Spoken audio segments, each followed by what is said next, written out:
네, 안녕하세요. 조현재입니다. 금양 가족 주주님들, 새벽부터 열심히 영상 찍고 있는 조현재 힘내라고 구독과 좋아요 한 번씩 눌러주시면 너무나도 감사하겠습니다. 댓글에다가 우리 금양 주주님들 화이팅 하자라는 의미에서 화이팅이라고 한 번씩 남겨주시고요. 오늘도 좋은 내용들, 핵심 내용들 좀 말씀을 드리도록 할 거니까 영상 끝까지 청하시고 좋은 대응하시길 바라겠습니다. 자, 일단은 새벽이다 보니까 제가 조금 조용조용 좀 말씀을 드리도록 하겠습니다. 자, 그리고 일단 차트는 크게 볼 필요가 없겠죠. 차트 같은 경우는 뭐 변동이 없는 상황이니까 좀 가슴 아프고 저도 가슴 아프니까 좀 딱히 차트에 대해서는 좀 말씀드리지 않도록 하고요. 일단은 2023년 2차전지 열풍을 타고 주가가 15배 넘게 급등을 하면서 시가총액 구조를 돌파했던 이 금양이 불과 2년째 지나지 않아서 주가가 10,000원 이하로 떨어졌고요. 감사 의견 거절로 결국 상장 폐지 위기에 몰렸죠. 금양의 그 당시 주가는 159,000 100원까지 치솟으며 시가총액 9조 2천억을 돌파했었어. 하지만 21일 기준 금양의 종가는 9,900원으로 불과 1년 8개월 만에 93.7% 폭락을 하면서 시총은 14% 수준인 6,300원대로 좀 쪼그라들었죠. 이날 장 마감 직후 더 큰 악재가 터졌죠. 한국거래소는 금양에 대해서 감사 의견 비적절성 공시를 요구했고요. 이후 공개된 감사 보고서에서 외부 감사인이 유효한 거절 분표하면서 금양의 매매 거래 정지 및 상장 폐지 위기에 직면해 있습니다. 감사 의견 거절 사유는 단순한 회계 오류가 아닌 존속 가능성 자체에 대한 의문 때문이었습니다. 감사를 맡은 이 한울회계법인은 2023년 결산 기준으로 순손실 1,329억 원, 그리고 유동부채가 유동자산보다 무려 6,341억 원 많다면서 금양의 계속 기업으로서의 존속 가능성에 대해서 중대한 불확실성이 있다고 밝혔죠. 금양은 지난해 9월 부산산업단지 내 2차전지 공장 증설로 인해서 4,500원 규모의 유상증자를 추진했었지만 주주 반발과 금감원의 정정 요구 등으로 철회됐죠. 이 과정에서 공시 번복으로 불성실 공시 법인으로 지정되기도 했죠. 그래서 벌점을 먹었고요. 몽골 광산 리튬 확보를 과장했다는 이유로 벌점 10점까지 부과된 바 있습니다. 금감원에서 이제 그 유증을 그 부분 때문에 추가적인 7점을 받았기 때문에 17점으로 발종국 지정되면서 이런 상황까지 오게 된 거죠. 상장 폐지 통지를 받은 금양은 오는 4월 10일까지 이의신청이 가능하고 이를 하지 않으면 자동으로 상장 폐지 절차가 진행됩니다. 금양의 거품이 좀 거치자 남은 건 막대한 손실과 불확실한 미래뿐인 것 같습니다. 단기 테마의 끝자락에서 휘청이는 작전성 종목이 민에 들어왔다라는 뭐 지금 평가들, 기사들도 많이 나오고 있죠. 근데 어쨌든 저는 그렇다고 해서 지금 이 무조건 우리가 작전 종목이다, 우리가 당했다라고 말하고 그렇게 보시는 분들도 있을 겁니다. 근데 꼭 그렇게만 바라봐야 될 건 아니라고 좀 생각이 들고요. 좀 이런 것도 좀 말씀드리고 싶어요. 배터리 아저씨 어디 있나요? 상장 폐지 위기 몰린 금양. 이런 내용도 지금 나왔는데 요즘에 지난 영상에 좀 말씀을 드렸었는데요. 박순혁 이산 이제 작가님의 유튜브에서 요즘에 뭐 슈카님이라던가 이제 같은 편이었던 이 선대인 그분도 지금 다 욕을 하고 조금 이제 모욕도 하고 비방을 하더라고요. 그러니까 선대인 이분 같은 경우는 이제 단순히 그걸 좀 보여줘. 좌파냐, 우파냐, 뭐 그걸로 인해서 좀 갈라진 것으로 보여요. 물론 2차전지 쪽에서는 이제 같이 좀 밀었던 건 맞지만, 그리고 지난번 댓글에서 말씀하시는데 정치 관련해가지고 좀 제대로 알고 이야기를 했으면 좋겠다라고 하는데요. 저는 정치 말씀드렸습니다. 그 영상에서도. 정치 저는 크게 관심은 없는 사람이에요. 그러니까 이제 주식에 영향을 주는 거를 파악을 하고 그걸로 인해서 진행을 할 뿐이지 저는 주식에는 크게 관심이 없습니다. 어떤 말씀이신지 이해해 주시죠? 그렇기 때문에 주식함에 있어서 어떤 흐름이 이제 영향을 줄 것인가, 그걸로 인해서 주가 어떻게 될 것인가가 저는 그런 걸 판단을 하는 거지, 제가 뭐 좌파니 우파니 뭐 이런 거 저는 애초에 관심도 없는 사람이에요. 어디 치우쳐 있는 정치적 성이 강한 사람도 아니고, 아시겠죠?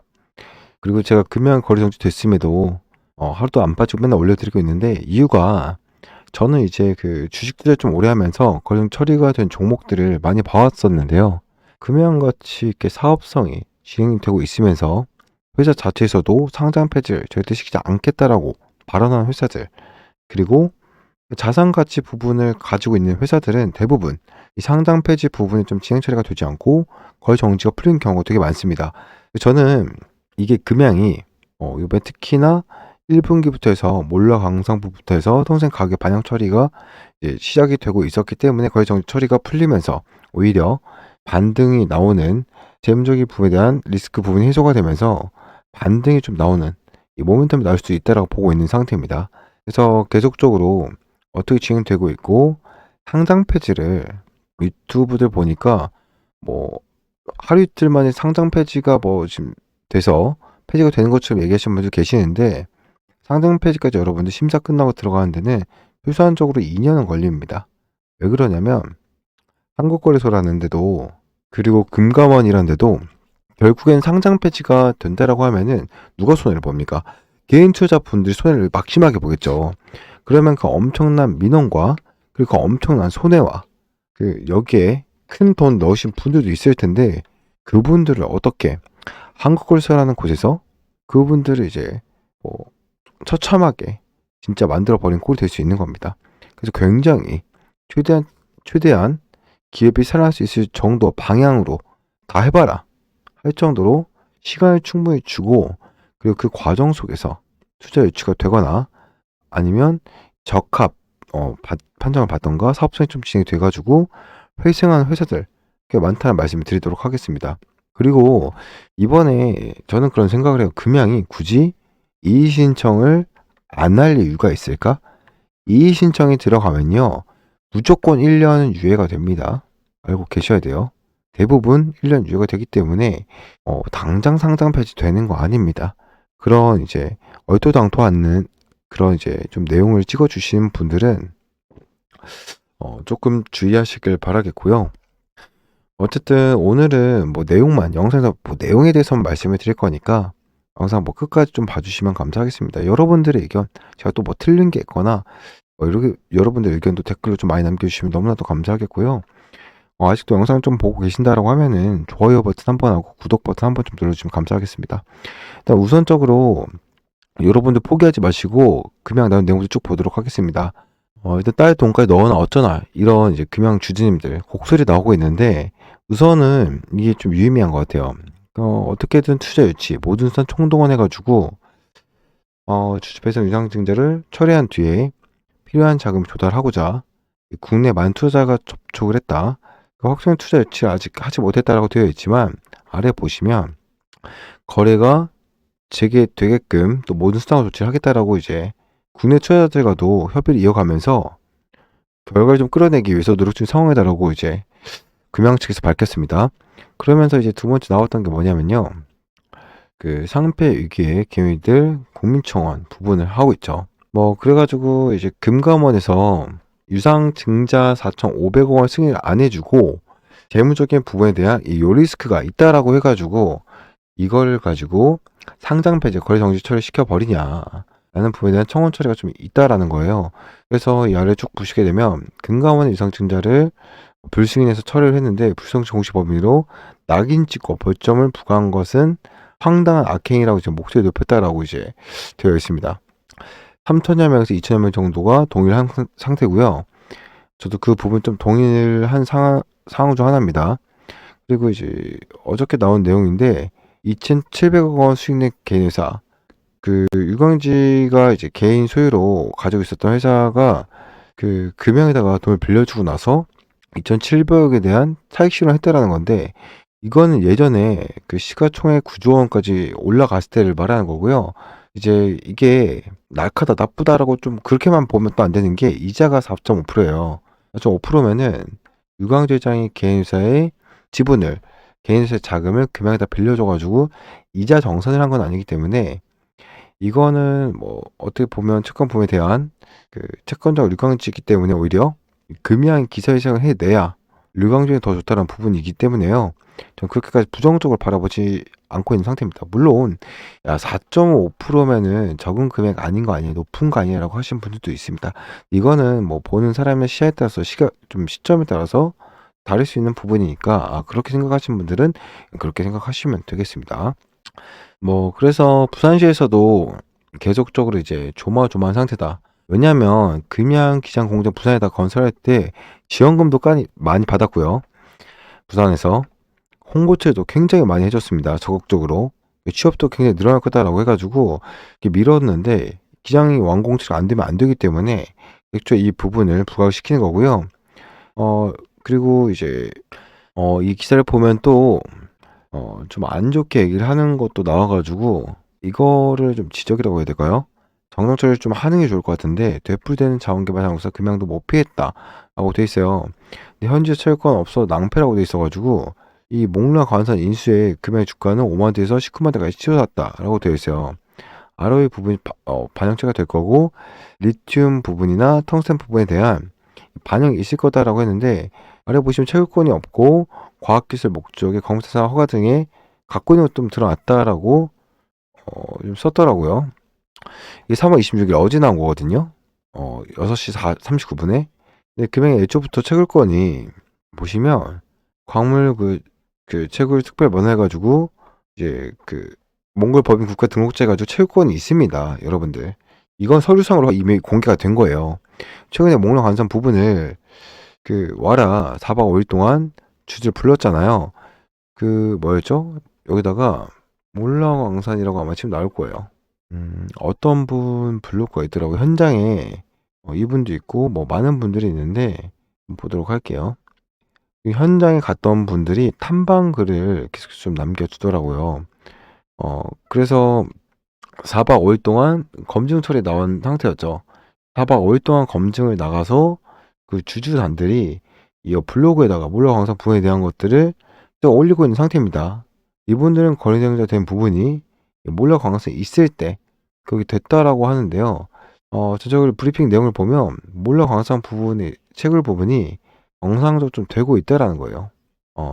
그리고 이제 그 1분기 실적부터 반영 처리에 들어올 거라는 거고 지금 가끔 보면 리튬 생산한다라고 이제 리튬 생산한다라고 쓰는 사람도 있는데 그건 아닙니다. 일단 텅스텐 생산을 하는 거고요.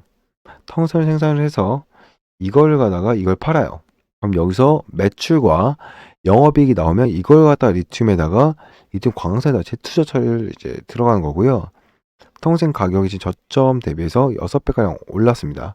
이거는 이제 미국하고 중국하고 패권 전쟁 때문에 올라간 거고 중국에서 수주자 조치를 해가지고 텅스텐 가격이 급상승을 이제 한 상태인 겁니다.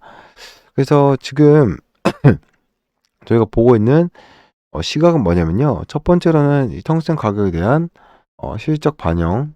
우선적으로 뭐 한 3천억 정도의 연간 영업이익 부분을 예상을 하잖아요. 1,800에서 좀 올렸어요. 가격 상승이 일어났으니까 당연하게 올라가는 거고 이걸로 인해서 아이스도 말씀드렸던 것처럼 그 부채 비율을 좀 낮추고 이 공장 부분에 대한 이 공장 완공 그러면서 수주권에 대한 얘기가 나오면서 현대기아차에 대한 공급 계약권 이제 뭐 3공장까지 넘어간다 그러면 제가 충분하게 거래 정지가 끝나고 풀리면서 태양건설처럼 주가 이렇게 반등세가 나올 수 있다라고 보고 있습니다. 그래서 여러분들께서 투자를 하시다가 힘드실 수 있어요. 죄송합니다. 제가 감기가 걸려서 좀 발음이 새는데 기침도 나오고 참으면서 좀 하다 보니까 좀 이해해 주시면 감사하겠고요. 고생하고 있으니까 새벽부터 구독과 좋아요 한 번씩 눌러주시면 너무나도 감사하겠습니다. 어쨌든 저는 이 탐방하신 분의 이 글이 좀 계속 머릿속에 남더라고요. 위 모든 것을 보고도 금양의 광산에 실체가 없다라고 하기에는 광산 사업도 비즈니스이기에 숫자로 지켜야 하면 당연하다. 금양이 경험 부족으로 2024년 광산 매출 안 나온 것은 어찌 보면 당연하다. 주주들에게 반성하고 사죄해야 한다. 그럼에도 불구하고 이번 금양 몽골 몽라 광산 탐방을 통해 금양이 광산의 진심이었고 임직원들이 노력중임을 보여줬다. 올해는 광산이 유의미한 숫자를 성과를 낼 수 있을 것이라고 한다라고 했어요. 금양 측에서. 금양을 믿고 싶지만 올해에는 꼭 숫자를 믿어야 할 것이다라는 이제 말씀을 하셨어요. 이 마지막 두 줄이 저는 계속 가슴속에 남더라고요. 저도 금양을 믿어요. 주주분들도 믿어주신 분들이 정말 많을 거라 생각합니다. 근데 올해는 꼭 주주들에게 숫자를 보여줘서 이 숫자를 믿게끔 좀 가시적인 결과를 보여줬으면 하는 좀 바람이 있다라고 좀 말씀을 드리고 싶습니다. 자, 끝까지 봐주신 분들은요. 우리 금양 다 같이 화이팅 하자는 의미에서 금양 화이팅 댓글 한 번씩 남겨주시고 또 오늘 하루 활기차게 조금 하루 보내셨으면 좋겠습니다. 자, 끝까지 봐주신 분들은 구독, 좋아요 한 번씩 누르시면 잊지 마시고 한 번씩 눌러주시고요. 자, 계속해서 또 다음 영상에서 또 좋은 내용으로 찾아뵙도록 하겠습니다.